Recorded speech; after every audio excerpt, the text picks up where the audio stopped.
Hey folks, welcome to another video of Mathu's Travel. I'm Mathu and today from Chiang Mai.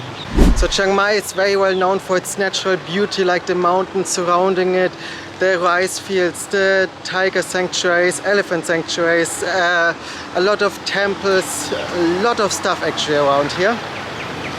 But today I want to focus on the city itself. So in the city here you have like a lot of temples. There are so many temples, actually stop counting, it's just too many. So I decided to pick out 5 of the best temples you can visit here, and I'm gonna show them to you right now. First temple here you should see is right in the middle of the old town. It's the Wat Chedi Luang. It's actually right behind me, and let's go and check it out. So, and walking further down from the shrine with the pillar, we are already at the main Chedi, which is right here. This is the tallest Chedi in the whole old town of Chiang Mai. It's 80 meters tall and around 600 years old, and I guess you can actually really see the age. So it's still well preserved for that, impressively. So like here in front you have the Buddha statues, you have even like here a small version of it to show you how it actually looked like in the past. You can also see there were actually elephant statues around the temple, which are not there nowadays anymore. But you have those dragon or snake-like figures, they're still standing, so they still exist. And it's actually quite an interesting place to see here, especially when you think how old it actually is and tall. Like I said, it's really like the highest building in the old town with its 80 meters. And walking around it, I actually found a really nice, huge Buddha statue just up here. The steps are gone. I'm not sure if it's on purpose, it might be. And there are some elephant statues left just right here, which are really impressive actually. So, and also the word Luang, when you translate it, it means something like more or less very big, because it's actually very big. It's 80 meters tall and everything. So that's something like a little side fact to it as well. And as I said, it's very impressive piece of architecture here. Also on the back side here you have some more shrines all around, really old ones like down here, which are really pretty. I really like this one actually. There's a bigger one and it's quite a nice area. So right behind me you have the shrine of the Inthakhin, which basically means the pillar of the god Indra, and apparently got brought down by 2 demons from the heavens to here to the city, and was enclosed in the ground, which it still is nowadays. And it's also extremely sacred for the people here, because it says this pillar is protecting the town from any danger, and it also grants fertility. But women can't go into the shrine there because they menstruate. That's what they say. I just gonna let it stand like that. Pillar is very interesting. You have like the Buddha statue on top of it. It's enclosed in a lot of gold. Also the walls of the shrine very beautifully painted with different stories of the history. So really like going in there. As the next temple here in Chiang Mai to see is the Wat Phra Singh. This temple is perhaps the visually most stunning temple you can actually see in the town. So like already when you enter you have like this beautiful temple complex with the Lana style roof with all the gold around it. In front you have like, I think it's a monk holding one of those umbrellas there, completely made out of gold. The temple here is being renovated all the time and keeping intact, and they really take good care of it. So walking around here you have like those beautiful golden stupas. There are a lot of different shrines and everything, really well maintained, and visually like you're all the time walking around here like wow. You can't stop with this anymore. Also there's like the big temple with the Buddha inside, and the Buddha, it's like a huge statue in gold. I was just going in there and fascinated again. So when you go there and you have like this statue, I think probably like 4 or 5 meters tall, completely out of gold. It's stunning, it's really just stunning. So this temple here, just walking around, seeing all those beautiful ornaments, the statues and so on. Fascinating, really just fascinating to see. So like even like after you saw the Buddha statue and walk further down, it doesn't stop there. Like just behind me there's like this golden stupa. It's huge. I'm not even sure what to say anymore, I'm speechless with it. So going here, seeing all those beautiful golden ornaments on the buildings, even golden buildings here. Wow. So it's definitely a place to check out. There's another temple which I really like here. It's the Wat Lok Moli. It's in the north part of the city gate, actually like right outside. And not to be missed. And this temple actually has a three-tiered wooden roof, which is really impressive to look at. Kind of like reminds me of the wooden churches in Norway, in a way. Of course, this is a Buddhist one, so don't mix it up. And it has been renovated quite a lot. In the temple they also use a lot of mother of pearl, so you also see like the white facade there as well. When you go like inside the temple, you do have also like a lot of mosaics like on the top, on the roof, which looks really pretty. And like looking down from the mosaics, you already have the golden Buddha statue, which is really marvelous. It's a very beautiful temple.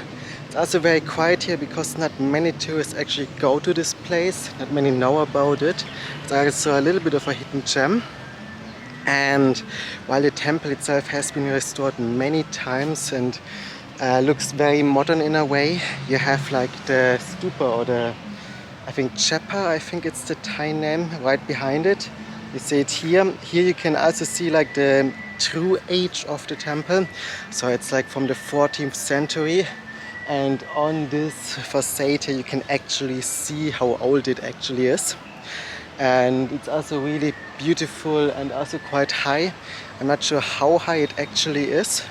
Say maybe like 20-25 meters probably, something like that I assume, but not sure. And yeah, it's like for a nice silent afternoon walk, I think it's really good to actually see this temple here. There's also one temple I'm very impressed by. It's very different from all the others. It's Wat Sri Suphan. Its nickname is the Silver Temple. So the reason behind it is because it is made out of silver, which is very unique here. It's actually here right behind me. The temple structure itself is also rather new. I think the original one is from the 16th century more or less, but it has been renewed and everything. And many things are painted in silver, but there are also parts in the temple that are made out of pure silver, like silver plates. And like there's some stupas in the back which have like tops which are made out of solid silver, and they're really heavy actually as well.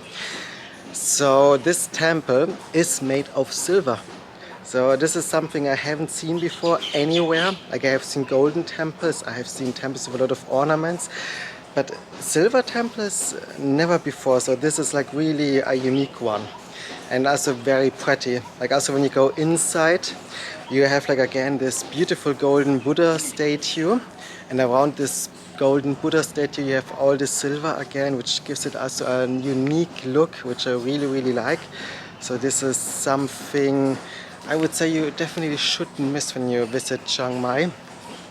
Also, they ask you always for a donation of 50 baht.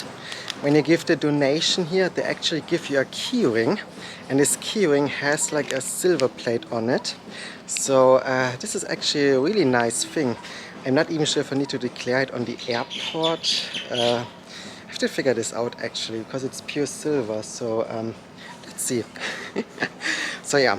As I said, this temple is very unique. It's something you definitely should see. You shouldn't miss this one here. It's something I don't think you have in other places. Like I haven't seen it so far, so definitely go here. What I also found quite interesting and strange here, there is a statue of Ganesha with the mice right in front of the temple. But it's actually a Hindu god, not a Buddhist god. So I'm a little bit confused by it, but the statue is also very pretty and also made out of silver again. When you will see it immediately when you go to the temple. So, and we are already at the last temple I want to show you. It's Wat Umong. It's one of the oldest, around 700 years old, with the pagoda. And it's on the foothills of one of the mountains to the west of the city, close to the airport actually. And to get to the temple here, it's best to just take a taxi or something, because it's quite a walk. When you get here, you come to a forest, and the forest is like also full of the talking trees. So the talking trees, they're not actually talking. It's just trees full with certain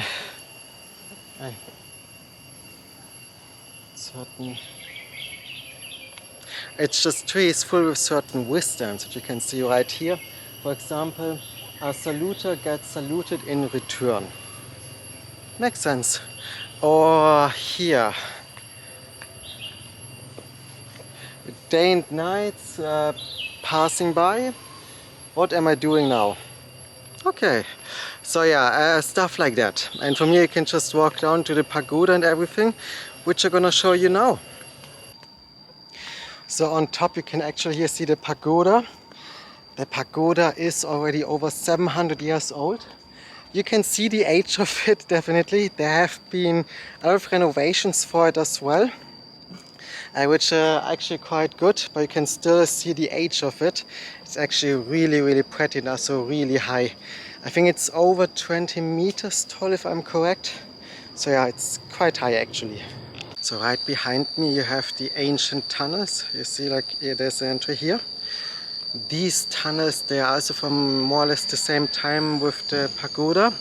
When you go in there, it has also been renovated. You can see it on the floor. There are like new tiles and everything. And you can walk through, and every ending always has like a Buddha statue in it. So I think there are like 8-9 Buddha statues in total in those ancient tunnels, which look pretty nice, pretty cool actually. And also from here you can actually go back up to the stupa. So the stupa or pagoda and the tunnels, they're sort of connected. They're like right beside each other, which is quite nice. And right behind me there's a very interesting pillar. It's the King Asoka pillar. He was a ruler of India, and he was spreading Buddhism far and beyond the borders of India. If I read the text here right, which is why there's a replica of this pillar. You might notice here the wheel and the lions, they're also symbols of India. That's like just an interesting side fact actually, just to know.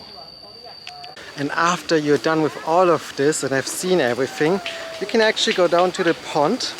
There are like a lot of birds and fish and turtles here. And for like 10 baht you can buy some fish food and just feed the birds and fish and turtles here, which is really nice. Well, the fish food, honestly, it smelled like cat food and it looked like cat food. So I'm not really sure if it's actually fish food. I'm a little bit so-so with it. But it's still a nice activity to do. Everybody here does it. So if you're into that, definitely check that out. And that's it already with the temple. So let's get back to the city. So, and these were 5 of the temples I really recommend you to actually see in the city. Right beside me there's another one already to check out. It's like a never-ending story. There are too many temples here. I feel like there are more temples here than actually people living in the city. It's crazy, but it's also really nice actually. So yeah, things to note when you want to see the temple. So most of the temples are usually free. Some are asking you for donations, but it's never more than like between 20 and 50 baht. So it's actually quite cheap, so don't worry too much about that. And also, as a woman, you won't be able to see everything in the temples. There's some areas where women are not allowed to go because, as the signs are saying, they menstruate. So I don't want to get into it, to be honest. I also don't agree with it, but you can't do anything about it. It's their religion, their laws, so fine. And if you want to visit the temples, I recommend you take flip-flops with you. Don't use proper shoes, because you're going to take off your shoes a lot. By a lot, I really mean a lot. Because inside the temples you're never allowed to wear any shoes. So be prepared for that. Also dress modestly, so shoulders covered, long trousers and this kind of stuff. Also as a woman, wear a long skirt and don't show your décolleté and things like that. So remember this as well. And otherwise just enjoy the temples. So I really hope you enjoyed this video. If so, hit the like button down below. Remember to subscribe and see you next video. Bye!